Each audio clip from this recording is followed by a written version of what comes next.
Twin pregnancies మీద, being mom of twin babies, what do you have to say ma'am? How it is raising twins అనేది ఒక question అయితే, how it is being pregnant, ఆ journey, ఆ delivery, how was that? So నేను ఎప్పుడు అందరికీ చెప్తూ ఉంటాను, వీలైతే సింగిల్టన్నే కనండి, ట్విన్స్ మట్టుకు వద్దు అని చెప్తూ ఉంటాను. ఓకే. బికాస్ చూసే వాళ్ళకి చాలా మంచిగా అనిపిస్తుంది, but it is really difficult ఎందుకంటానంటే, మెడికలీ ఆల్సో ట్విన్స్లో రిస్క్ ఎక్కువ ఉంటుంది, అది మిస్క్యారేజ్కి రిస్క్ ఎక్కువ ఉంటుంది, ప్రీటర్మ్ డెలివరీకి రిస్క్ ఎక్కువ ఉంటుంది, ఒక బేబీ ఎక్కువ తక్కువ గ్రో అయ్యే ఛాన్స్ ఉంటుంది, అవి అతుక్కుని ఉండే ఛాన్సెస్ ఉంటాయి, ఒక బ్లడ్ సప్లై ఎక్కువైపోయి ఒక బ్లడ్ సప్లై తక్కువైపోయే ఛాన్స్ ఉంటుంది, కాంప్లికేషన్స్ ఉంటాయి, ప్రీటర్మ్ డెలివరీ, వాటర్ బ్రేక్ అయ్యే ఛాన్స్, ఆపరేటివ్ ఇంటర్వెన్షన్స్, ఇవన్నీ ఎక్కువ ఉండే ఛాన్సెస్ ఉంటాయి. ఆబ్స్టెట్రిక్స్ ఎట్లాగో చాలా చూసుకుంటూ బిక్కు అనుకుంటూ ఉండే జర్నీ ఉంటుంది, అది తప్పదు. బికాస్ ఇట్ ఇస్ ట్విన్స్ కాబట్టి ఎక్స్ట్రా కేర్ ఉండాలి. న్యూట్రిషనల్ వైజ్గా కూడా మీ బాడీ షేప్తో సహా అంతా మారిపోతూ ఉంటుంది. ఎక్కడికక్కడ చాలా మార్పులు చేర్పులు ఉంటాయి ట్విన్స్కి. సింగిల్టన్ కంటే ట్విన్స్కి ఖచ్చితంగా డిఫరెన్స్ ఉంటుంది అండ్ రిస్క్ ఎక్కువ ఉంటుంది. ఓకే, ఇది ప్రెగ్నెన్సీ వరకు. డెలివరీలో కూడా అధిక రక్తస్రావం అయ్యే ఛాన్సెస్ ఉంటాయి. బేబీ డెలివరీస్లో ప్రాబ్లమ్స్ ఉండే ఛాన్స్ ఉంటుంది, ఎందుకంటే అన్నీ అలా చేతిలో వచ్చేవిగా. ఆ బేబీస్ ఎక్కడెక్కడో పక్కన తిరిగిపోయి ఉంటాయి, అప్పుడప్పుడు ఇలా చేయి బయటకు వచ్చేస్తుంది, అప్పుడప్పుడు ఒక కాలు బయటకు వచ్చేస్తుంది. డెలివరీ చేయడం కూడా, extraction of twins is also difficult. అందుకే నేను ఎప్పుడు చెప్తుంటాను, ఫస్ట్ బేబీ డౌన్ ఉంటే నేను నార్మల్ డెలివరీ చేసుకుంటాను, బికాస్ అవి పద్ధతిగా స్లోగా చేసుకోగలుగుతాను. సెక్షన్ చేసేటప్పుడు ఠకమని డెలివరీ అయిపోతాయి కదా, అదేమో యూట్రస్ కాంట్రాక్ట్ అవ్వదు అంత ఫాస్ట్గా. నార్మల్ డెలివరీలో అలా కాదు కదా, ఫస్ట్ బేబీ డెలివరీ అయినా కొన్ని మినిట్స్కి సెకండ్ బేబీ పొజిషన్లో వచ్చి డెలివరీ అవుతుంది. ఆలోపు యూట్రస్ అది ష్రింక్ అవుతూ ఉంటుంది, ఇట్ విల్ గెట్ అకామిడేటెడ్, మనకి టైం ఇస్తుంది. సెక్షన్స్లో బ్యాక్ టు బ్యాక్ డెలివరీస్ అవి, అది ఫ్లాబీగా ఉండి విపరీతంగా బ్లడ్ లాస్ కూడా అయ్యే ఛాన్స్ ఉంటుంది. అవన్నీ ఎవరికి తెలియదు, వాళ్ళు ఏమనుకుంటారంటే అబ్బా మంచిగా ప్యాక్ చేసిన బేబీస్ చేతిలో ఇచ్చారు అనుకుంటారు. బట్ నో, ట్విన్ డెలివరీస్లో maternal blood loss, even death అయ్యే ఛాన్సెస్ ఉంటాయి మదర్కి.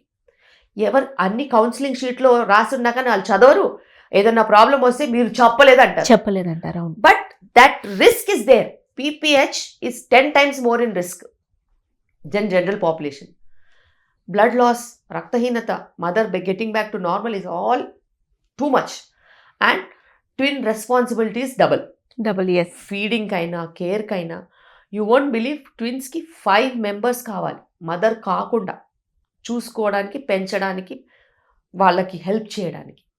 ఎందుకంటే ఒక బేబీకి 2 మనుషులు చాలు. హస్బెండ్ వైఫ్ ఉంటే హాయిగా బేబీ మదర్ కానప్పుడు ఫాదర్ చూసుకోవచ్చు, ఫాదర్ కానప్పుడు మదర్ చూసుకోవచ్చు. అలా కాదు, ట్విన్స్కి ఇద్దరికి ఒకేసారి కేర్ అవసరం ఉంటుంది. కాబట్టి mother will get exhausted giving feeding and taking care of other things. There should be 5 people to take care of twins, because morning and night కూడా ఉంటుంది కాబట్టి. So it is so it's a very traumatic journey అంటారు. How many years you faced, ma'am, that journey? No, it's a constant thing. అంటే మనం చిన్నగా ఉన్నప్పుడు చిన్న problems like feeding, దాని తర్వాత changing clothes, taking care of దాని తర్వాత దేర్ ఫుడ్, ఇవన్నీ ఉంటాయి. వాళ్ళని ఏడవకుండా ఇవన్నీ చూసుకోవడము, ఇవన్నీ ఉంటాయి.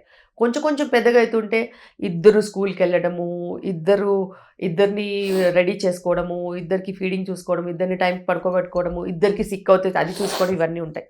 మళ్ళీ కొంచెం పెరిగిన తర్వాత ఇద్దరు డిఫరెంట్ పీపుల్, ఆ డిఫరెంట్ పర్సనాలిటీస్ని అర్థం చేసుకోవడము, వాళ్ళకి అనుగుణంగా బిహేవ్ చేయడము, వాళ్ళు కొట్టుకోకుండా చూసుకోవడము, ఒకరు ఎక్కువ ఒకరు తక్కువ అనుకోకుండా మేనేజ్ చేయడము.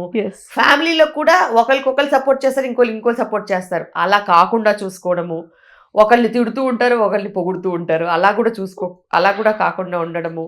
సో ఇలాంటివి ఎన్నో ఉంటాయి. And it's an ongoing race. And any time with singleton కంటే ట్విన్స్ కి double the expenditure. And you have to meet with expenditures also. And unavoidable expenditures ఉంటాయి. స్కూల్ ఫీజులు అయినా డబల్ ఉంటుంది, గ్రాసరీస్ అయినా, ఏదైనా, వాట్ యూ టేక్ క్లోత్స్ అయినా, anything including diapers, చిన్నగా చెప్తున్నాను, including everything is double. So it is again pretty much expensive. In this world to take care of that expense for a middle class family is too costly. చాలాసార్లు ఫ్యాన్సీగా అడుగుతూ ఉంటారు. మాకు twins అయితే ఒకేసారి అయిపోద్ది కదా అని. మీరు మీ కల్లో కూడా అలా అనుకోకండి. మెల్లిగా కనండి, లేకపోతే కనకండి. Yes ma'am, but yes. It's a difficult journey. కానీ కొంతమంది చాలా ప్రీషియస్గా అన్ని ప్రపంచంలో అన్నీ ఉంటాయి వాళ్ళ దగ్గర, పిల్లలు తప్పితే. అలాంటి వాళ్ళకి ట్విన్స్ ఇచ్చారనుకో, వాళ్ళు దాంట్లోనే మొత్తం లీనమైపోయి వాళ్ళ ఎఫర్ట్ అంతా ఆ 2 బేబీస్ మీదే చూపిస్తూ ఉంటారు. అలాంటి సిచ్యువేషన్స్ అందరికీ ఉండవు కదా. Yes ma'am. ప్రిపేర్డ్నెస్ కానీ, విల్లింగ్నెస్ కానీ, ఆ వెయిటింగ్ కానీ అదంతా అందరికీ ఉండదు. So journey becomes very upsetting. Mothers చాలా మందికి డిప్రెషన్ ఉంటుంది. ఆ నిద్ర లేకుండా చాలా రోజులు అయిపోయేసరికి they go in to mental illnesses and all that. Yeah. And emotional bonding between the couple also goes for a toss and lot of separation issues happen because of lot of engagement that is needed with the twins. So అట్లాంటివి కూడా చాలా ఉంటాయి.